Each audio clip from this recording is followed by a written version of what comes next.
Hello and welcome to the Mortgage Life podcast. We have a guest on today. So, this past spring has been very busy, but interestingly, it's been busy in the private sales scenario. So, as a mortgage broker, I do a lot of files in the Yukon and BC and Alberta. And I find that there is a disproportionate number of private transactions in the Yukon. So, private transaction meaning there's typically not a real estate agent involved. And as I'm processing these transactions, I'm finding that there's a common denominator in the Yukon. It's usually my friend Graham Lang on the purchase agreement. And I met Graham, I don't want to age us, but back in the university days, I would be up in Whitehorse working. And yeah, so I met Graham, and now he's a partner in his law firm. And so I thought, what better person to bring on to talk about private sales than Graham? You've landed on the Mortgage Life podcast, where we strive to bring you mortgage-related info that's easy to understand. We have conversations with market experts to bring you timely updates, because there's one certainty in this industry: things change. I'm Mindy Bodwin. And I'm Pete Solomosi. Welcome to the Mortgage Life podcast.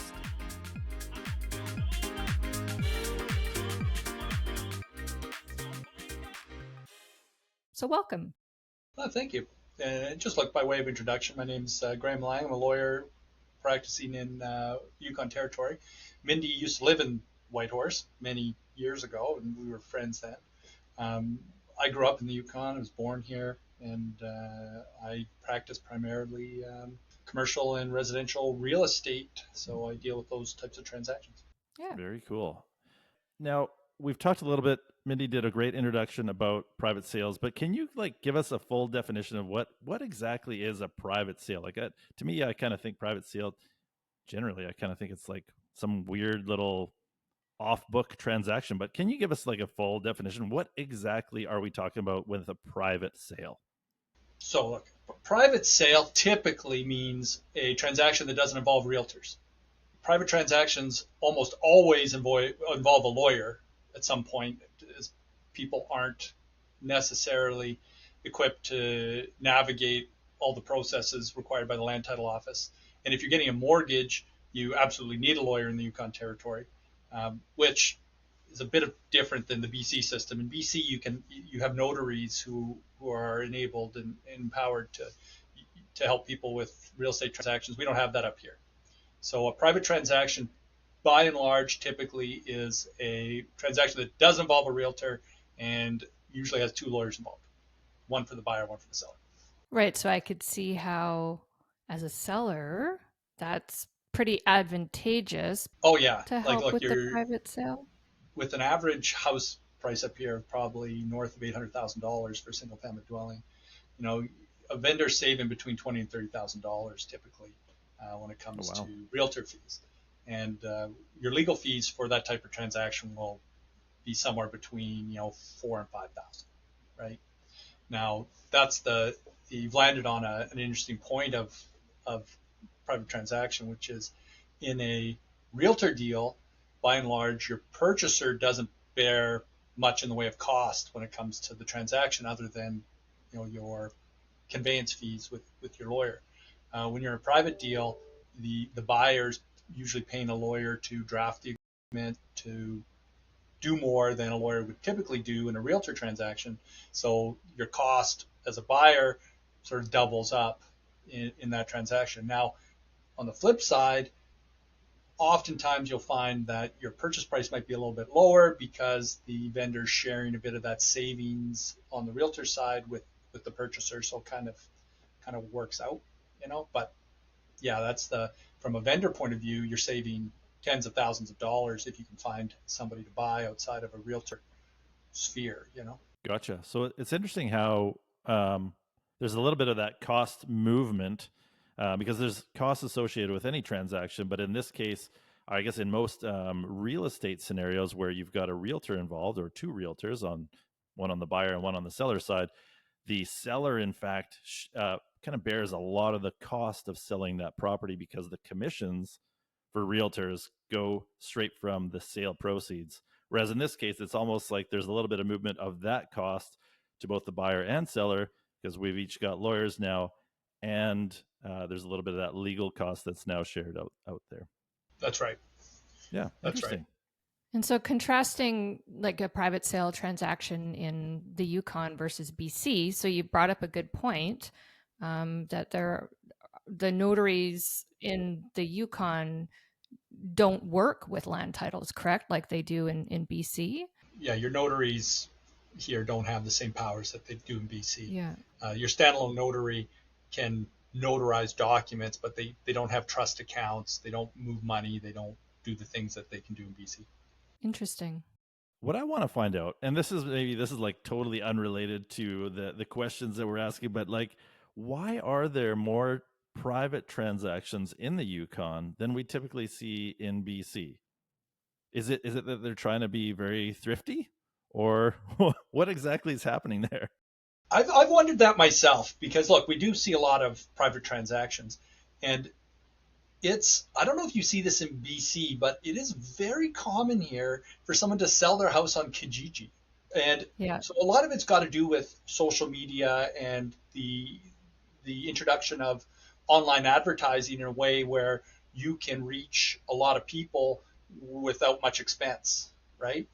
And but you still got, it's not like Kijiji doesn't exist in BC, but I'm always quite surprised at when you're talking to people who are selling privately, where it came through, and it's Kijiji, property guys, Facebook Marketplace, people just throwing it up. And in the Yukon, and again, this is no different than in BC, but it's a seller's market here, right? Like the demand far outstrips the supply up here, drives prices up, and it leads to a scenario where you don't necessarily need to put it in a paper. You don't need a realtor to get the message out there. You just put it on Facebook Marketplace, and 15 people show up saying, "Look, I'm interested. What are we doing?" Right. And then you call your lawyers and move. Now, look, I'll give you guys a bit of the canned speech I give people when they're talking to me about whether to sell privately or not. And it's a couple of things that you bring up. You're like, look, it's hypothetically you're going to save a bunch of money, but two things to keep in mind. One, you got to show your house, right? You got to do all this stuff. You got to try and get people through the stuff that the realtor, that sort of like hand holding stuff that realtors do. It kind of falls on you and your lawyer, so it costs a bit more. But two, the one thing that I do note about private sales is there's two ways to do it. One is to just find one person that likes your price and then just get into a deal with it, right? The pro to that is it's really easy, very civilized, a couple lawyers talk to each other, price is good, standard contract, good to go. Downside is maybe you're leaving some money on the table, right? Because you're not in a competitive situation. But if you want to get into the competitive situation, then you got to be willing to put up with all the headaches that the realtors put up with, right? Bunch of looky-loos coming. You got to take in 10 contracts. You got to come see me. We got to sit down. We got to look at the contracts. We got to go through them. You got to read the letters from the people and the pictures of their kids, and like all the stuff that the realtor helps you futz through. You kind of got to futz through that yourself. So it's, but in the Yukon, you're absolutely right. Like there is a real culture around this private sale that's it's been around for probably 10 years. I started about 20 years ago. 20 years ago, you hardly ever saw a private deal. Like it was exactly what Mindy was talking about. It'd be like family member buying from another family member. What's the local paper, the Yukon News? Is that Yukon News, Whitehorse Star?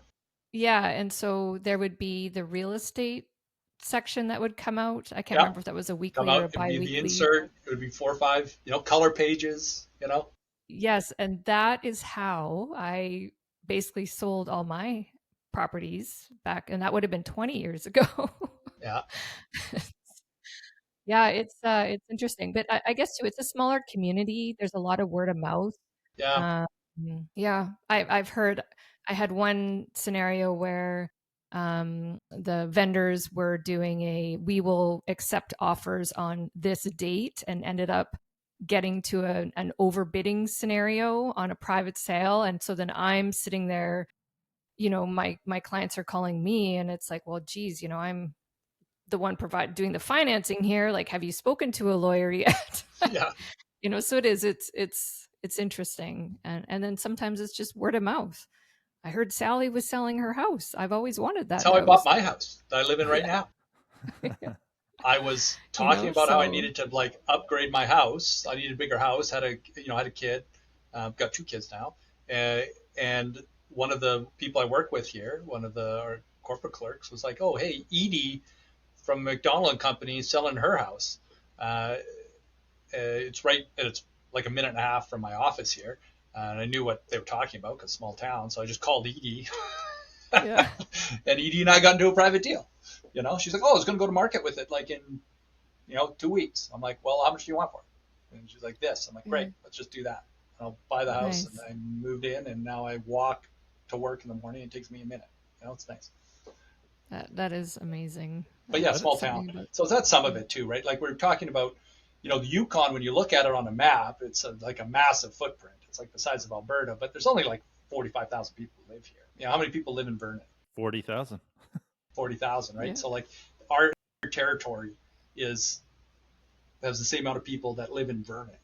Yeah, like I kind of thought maybe because of the relatively small population that people kind of knew each other and they would just kind of know who's wanting to transact, and that maybe that's where a lot of these private sales come from. But it's interesting that the newspaper is still one of those big things, because yeah, I remember growing up that real estate section of the newspaper was always like, it always interested me, and it was pretty neat. But neat to hear that that's really still booming there. So Yeah. I have a question, and this would be helpful for me as a mortgage broker in guiding my clients. So when, I'll be working with a client. So say I have a pre-approved client, and we're making the assumption that they're buying, an MLS listed property, whatever. And then I get a call, and they've heard about this house going on the market, and it's a private sale. And they're like, "What do I do? Who do I call?" So who do they call? So you're a buyer, you found a home, private sale. What's the first step? In the Yukon territory, it would be to phone the lawyer. As a buyer, typically in a private scenario, the buyer is going to draft a contract. And if anybody's listening to this, don't download some contract from the internet. Property Guys has some stuff on its webpage that you don't want to use either. Like, just find somebody who kind of knows what they're doing and do that. Because it turns out the stuff you get from the internet, it's usually it's like from Idaho or somewhere, like it's somewhere weird. And it has nothing to do with where you're at. And the stuff from Property Guys isn't really meant to be legal documents. It's supposed to be documents that get you towards drafting a legal document. But yeah, what you do with your clients is you say, okay, look, if you want to put an offer in, then reach out to a lawyer.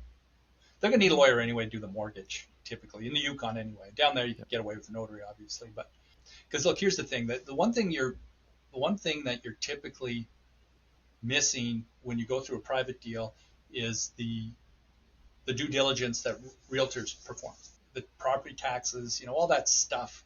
You kind of got to, if you're buying a condo, right? Like, you gotta get the bylaws, you gotta look at the financials, you gotta do all that stuff, right? So you need somebody in your corner who's going to do that for you as a purchaser. And in a realtor situation, you typically have a buyer's agent realtor who's looking out for your interest and doing that kind of thing. In a private deal, you don't. So you got to reach out to somebody who can pull those searches and knows what they're looking at, right? And that's typically going to be a lawyer. So the lawyer does do that. Like would that be something that you would do standard, or would that be something that would have to be requested? No, standard, right? Because I don't want to help someone buy their way into a dead end, right? So, and that's why it costs more to get through a private deal, legal fee wise, it basically doubles up your legal fees when you're doing private deals, because we got to do all that due diligence. Well, this is great to hear. I wasn't aware of that because, again, in some of these conversations, it's like, have you asked about this? Have you reviewed this? Have you looked at the title? What are those charges on the title? So it's good to know that when I do see the private purchase and sale agreement that's been, drawn up by the lawyer, that these things are being addressed. So that gives us a good sense of to me, one of the biggest pros of using a lawyer is that the lawyer is actually going to take a lot of that difficult work, and especially when it comes to a buyer who doesn't usually buy properties. Like, how often do any of us buy properties in our lifetimes? And it puts that onus on someone who actually can read through a lot of these documents, can understand what we're looking at, knows the right questions to ask. Tell us, maybe, Graham, a little bit more about any other pros and benefits to using a lawyer. Look, by and large, like using a realtor or using a lawyer comes with some of the same benefits, which is you're dealing with somebody who's got experience in the field, right? 20 years of bad beats in the law office here, like you know what can go wrong, you know what can go sideways, and Yep.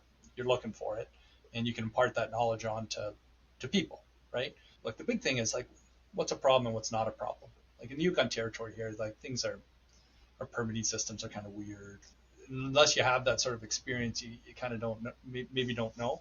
So I mean that's the real benefit of using lawyers, is just having someone experienced in the game. Mm-hmm. People buy thousands of houses, right? So you see it all. So aside from things like cost, because obviously the cost is going to be a little bit higher, because you're going to charge for your time that you've put into working on the file, etc. I also don't necessarily see that as being a negative, in the sense that it's a big investment and you want to make sure you do it right. But Graham, I got to ask you, is there any other cons, any other negatives or disadvantages to using a lawyer? No, not really. Like, look, and again, I don't want this to come across as somehow negative towards realtors either, right? Like, Right. buying agents do the same thing that my office does. I don't want anybody to listen to this and be like, oh, I don't want to use a buyer's agent realtor. I got to phone a lawyer, right? Like, it's not, right. There's realtors involved. You're getting that same sort of level of experience, yes, that due diligence work, right? So if I'm trying to think about who would have more to gain in a private transaction, a vendor or a buyer, I know I've been on both sides of the transaction. Like the first property I ever bought, I found it in the classified section in a Red Deer newspaper. And I thought, oh, I'm winning because, these people, the price point they've put to me seems like less than it would sell if they listed it on MLS. And then conversely, when I was in the Yukon and selling my properties, I also felt like I was winning doing it privately because I wasn't paying the real estate commission. So is there a winner? I think you've rounded it out very nicely. I mean, I think in a private transaction, both parties can win on it, right? You end up in a scenario where the vendor's not paying realtor fees, but on the buyer side, very often you see that the price reflects that, meaning there's some money off the top to get there. The one thing I do constantly say about private deals is they are very civilized typically. It's usually two people dealing with each other. It's not an offer coming in at 11:30 p.m. that's only good for 20 minutes. Realtors do a good job of ginning up urgency to get the best price or get the best deal for their client or whatever, right? And you don't typically see that in the private side. More often than not, and by that I mean like 90% of the time, somebody's found somebody already by the time they show up in your office, right? They're like, okay, hey, look, I need to put an offer. I'm buying from Jim. I found him on Kijiji or whatever. We've agreed on a price, and there's not a bunch of urgency to it, right? But as I said earlier, I mean, the negatives to a private sale for a vendor can be leaving money on the table because you're not running a fully competitive offer process.